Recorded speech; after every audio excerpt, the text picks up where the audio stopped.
Shalom, still preparing Torah portion. Shalach lecha, so it's not shalach that I said earlier this week, because only this morning I analyzed the meaning of this Torah portion. And shalach lecha means when you send out, so it's sending out the spies, and it comes from the word shalach or shelach, that means to send or to put forth. And it's first found in Genesis 3, where Yahweh moved Adam and Chava from the garden in case they put forth their hand and take of the fruit in an imperfect state.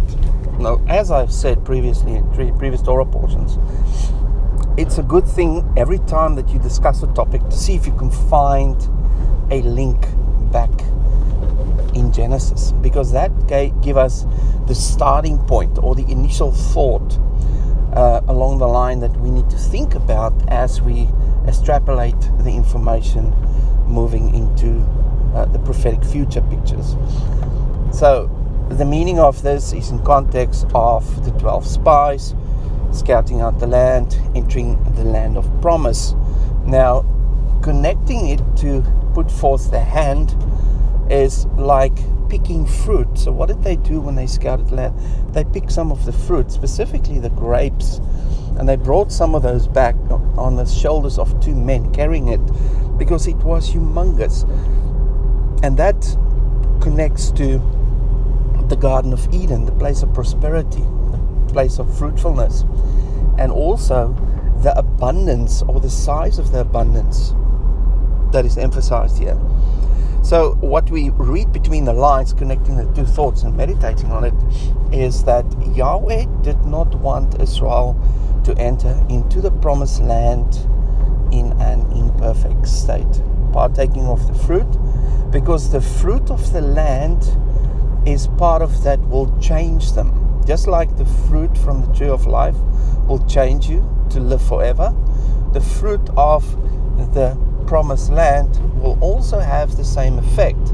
Now, if you look at the prophetic picture of that, the fruit of the promised land will be the city and the river that will flow between the tree of life, in between the tree of life. It's like the tree of life is one tree with a stream flowing through it, and they can partake of the fruit, and the leaves are for the healing of the nations, and the water, of course, is for to drink, to sustain you so you can live forever.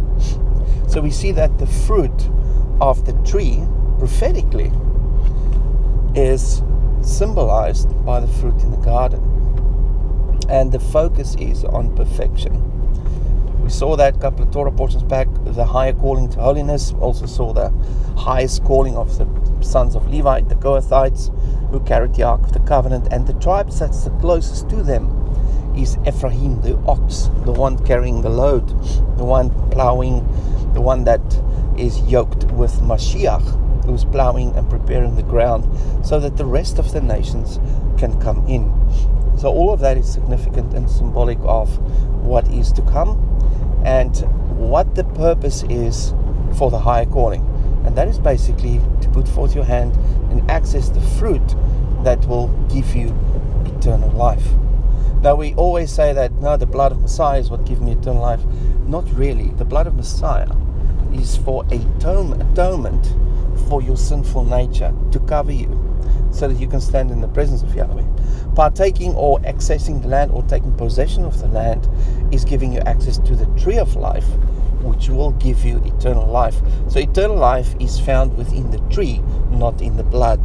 The blood covers you from death, which is the opposite of the tree of life, the tree of death.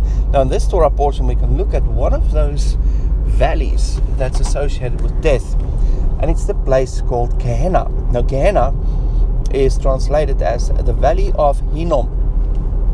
The Valley of Hinnom forms the lower part of the shin of the three valleys that form the shin within the Promised Land. We've got the Kidron Valley on the right. We've got the Valley of Hinnom at bottom, and then you've got, I can't remember, the third one in the middle that runs through the city. And the Kidron Valley was the place where the blood of the sacrifices flowed down.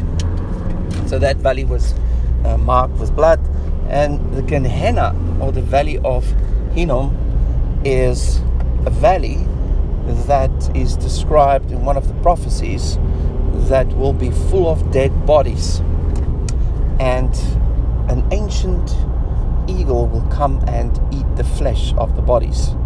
And that ancient eagle is one of the things we're going to find in the Gematria that's linked to one of the enemies that is located south of the city, south of Mount Zion, in the valley of Hinnom.